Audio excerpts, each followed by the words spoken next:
शिवसेना उबाठा गटाचे खासदार संजय राऊत यांनी श्री रामजन्मभूमी तीर्थक्षेत्र ट्रस्टचे कोषाध्यक्ष गोविंद गिरी महाराज यांच्यावर गंभीर आरोप केले आहेत। नागपुरातील पत्रकार परिषदेत बोलताना राऊत यांनी माता सीतेचं मंगळसूत्र, भगवान श्रीरामांच्या पादुका आणि दागिने चोरी झाल्याचा आरोप करत भाजपवरही जोरदार टीका केली आहे। तसंच भ्रष्टाचार करणाऱ्यांना सत्तेत टिकवून ठेवणं ही भाजपची कार्यपद्धती आहे असा आरोपही त्यांनी केला आहे।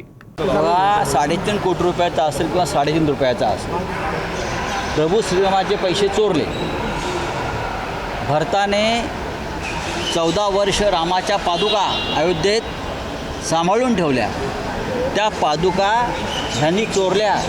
सिंहासन चोरलं, रामाची आभूषणं चोरली, सीतेचं मंगळसूत्र चोरलं आणि म्हणतात मी राजीनामा देणार नाही।